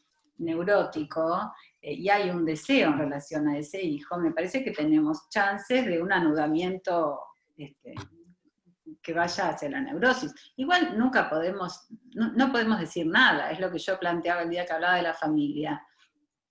Cuando contaba de este caso de conocidos de un muchacho que quería tener un hijo y su mejor amiga tenía muchas ganas de tener un hijo y ella ya estaba llegando a los 40 y pico, entonces decidieron que ella se quede embarazada de él por inseminación artificial, él además, digamos, es homosexual, y que bueno, que inscribieron el hijo como de ambos y viven en casas separadas pero cerca, y ambos, digamos, participan en la crianza, ¿no? Y cada uno tendrá su pareja o no. Yo decía, ¿qué podemos decir de esta familia desde el psicoanálisis? Nada, no podemos decir nada. Lo mismo que tampoco podemos decir nada de una pareja de bellos jóvenes heterosexuales enamorados, ¿no? Porque cada historia es singular, nada es lo mismo, ¿no? Cada historia es singular y eso es lo que nos atañe a nosotros los analistas. Me parece que cuando Rudinesco hace este comentario va desde el lado de la psicología, no desde el psicoanálisis, ¿no? Tal cual. No, yo quería decir al respecto que hace unos años fui a la pileta de la ciudad universitaria con mis hijos, son mellizos mis hijos, habrán tenido 10 años, y jugaban con un nenito que estaba con una mujer que trabajaba en la facultad, y nada, jugaron un día, al otro día o a los 2 días, o no sé, la próxima vez que fuimos, ese mismo chico estaba con otra mujer, ¿no? Entonces, mis hijos me dicen, tienen 2 mamás, tiene 2 mamás, ¿no? Con una naturalidad, obviamente, que yo entre el primer día que los vi jugar y cuando me fui de ahí dije, bueno, ¿cómo? Yo sabía que esta chica tenía una esposa, digamos, porque las había visto fuera de la pileta juntas, pero yo decía, ¿cómo les voy a explicar a ellos esta situación? Y no hubo necesidad de explicarlo, ¿sí? Nacieron en otro momento y con otra cotidianeidad. En el colegio había alguna situación parecida, así que, y respecto a esta cuestión de lo monoparental, hace poco leí un artículo de Luciano Lutero, que es un analista que escribe mucho y muy prolífera e inteligente. No me acuerdo dónde lo leí, pero decía, bueno, ahora siempre jodemos siempre los analistas hablamos de la función del padre y de que el padre tiene que preservar al hijo ¿no? de la mujer que hay en la madre y de ¿no? toda la intrusión materna, qué sé yo. Y hoy por hoy, muchísimas familias, ya sea por decisión de monoparentalidad o por separación, los chicos quedan mucho por ahí, en muchos casos, al cuidado de la madre, ¿no? En la mayor cantidad de tiempo por ahí.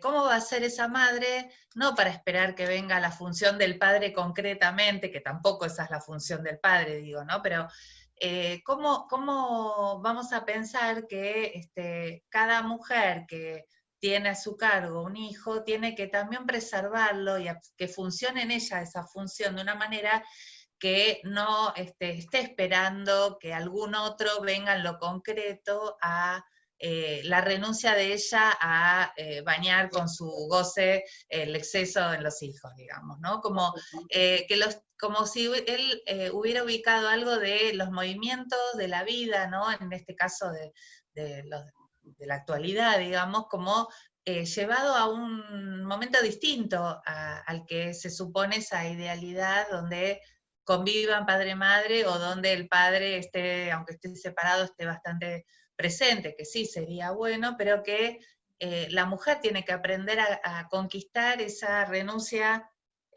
¿no? A ese goce, digamos, que funcione simbólicamente en ella. Monoparental, separada o lo que sea, nada. Me pareció que venía al caso.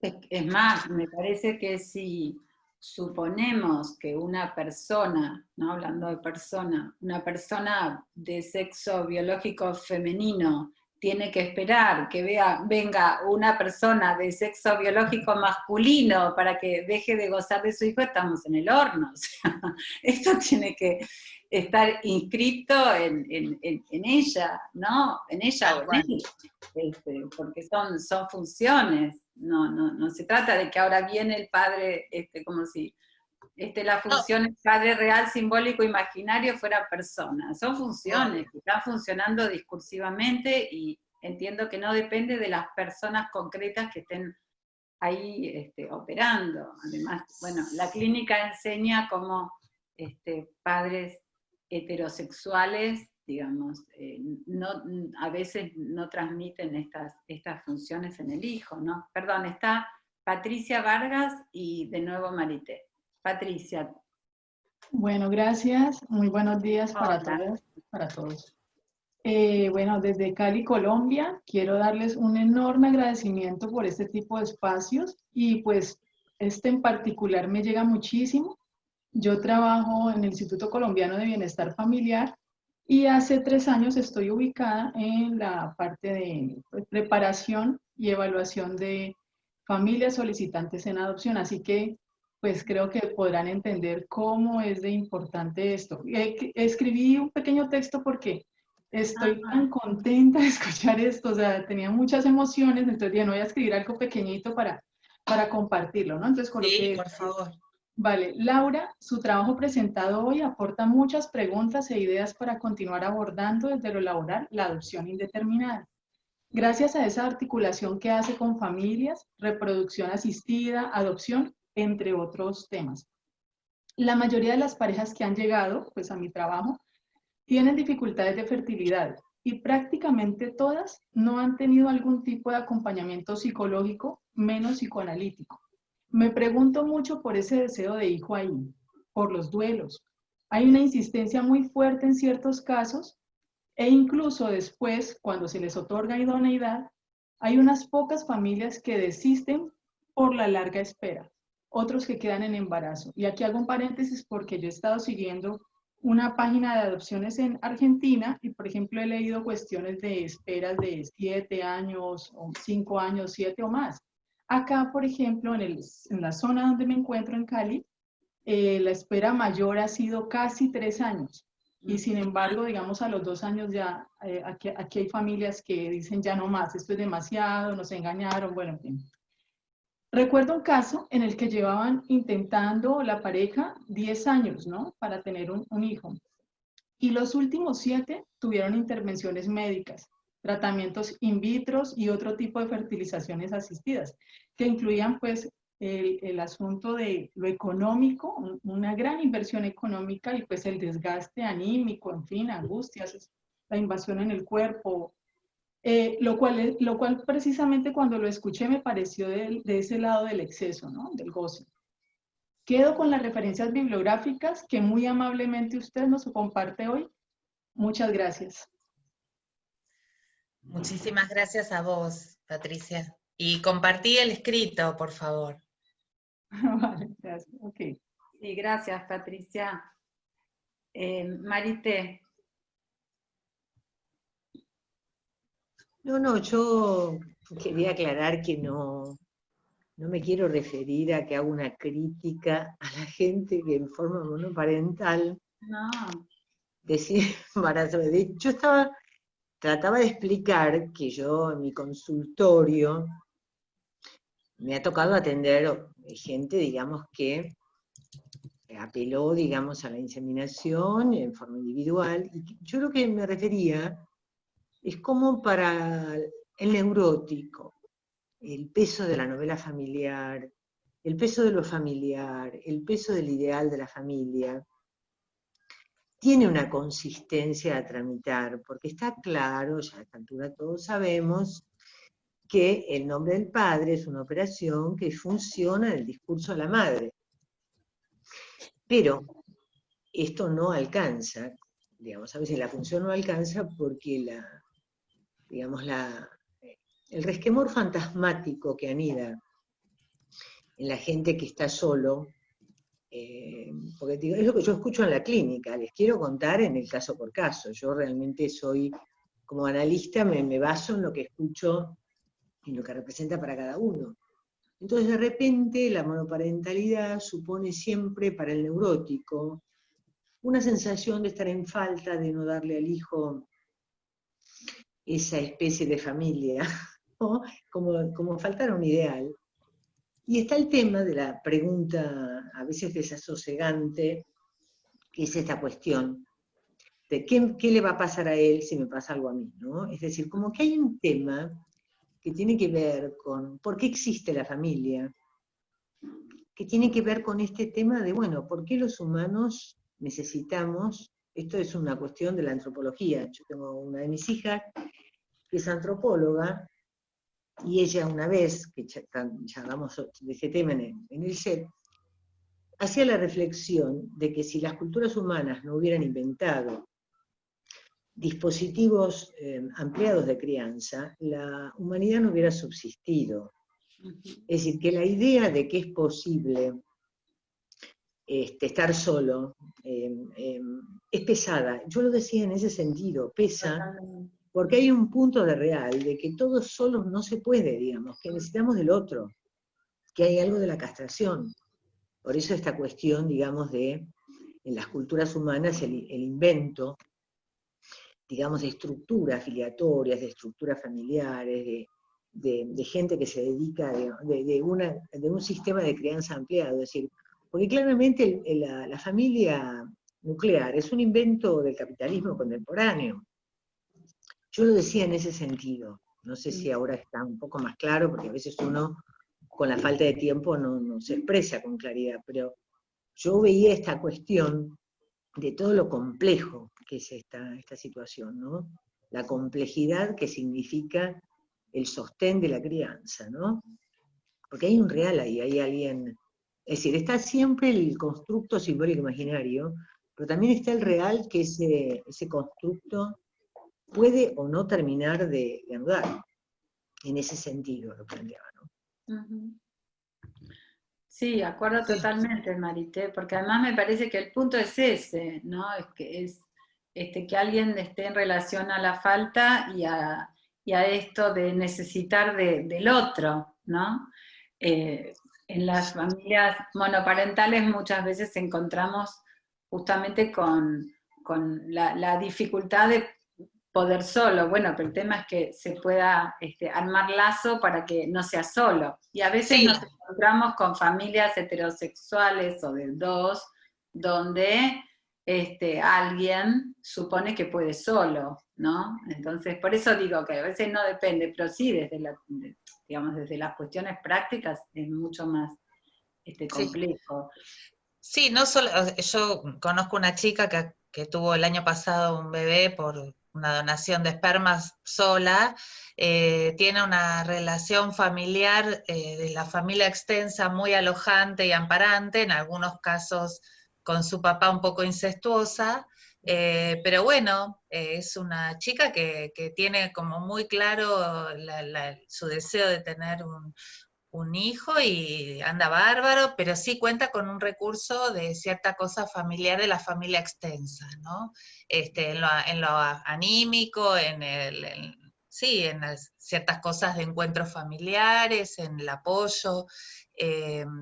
Es caso por caso, pero me parece que es un tema interesante para seguir charlando, ¿no? Sobre todo en otras sociedades, también en otras sociedades que quizás no funciona el modelo de familia, sino los modelos de clanes o de grupos de familias, ¿no? Que conviven todas juntas con distinto tipo de filiación, ¿no?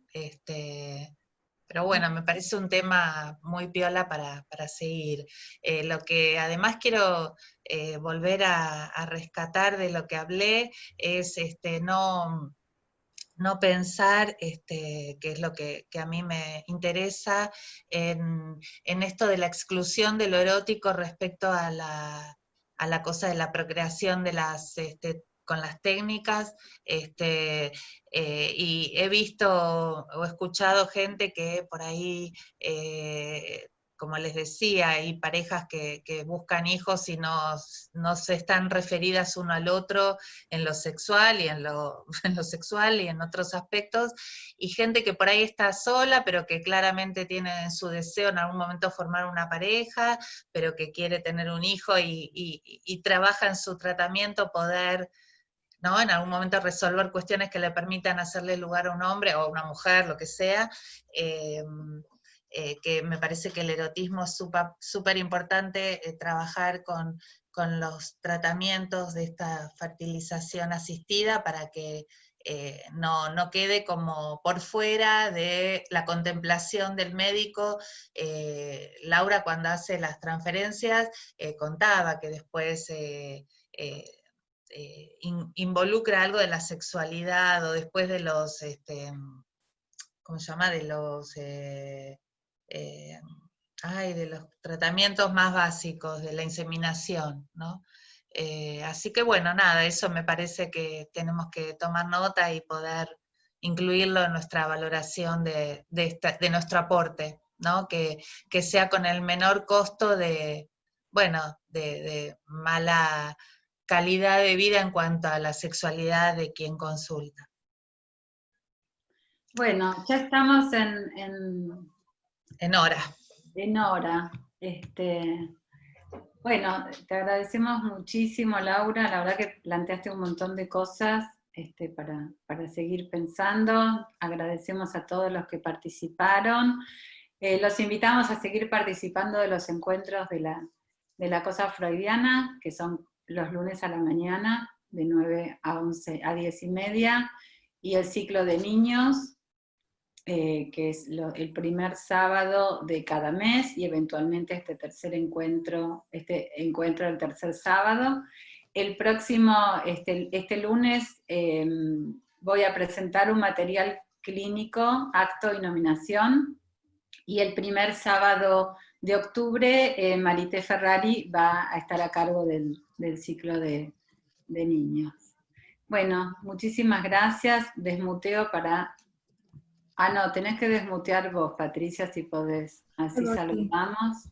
Desmutea todos si podés. Nos desmuteamos para saludar y... Ahí está. No, al revés.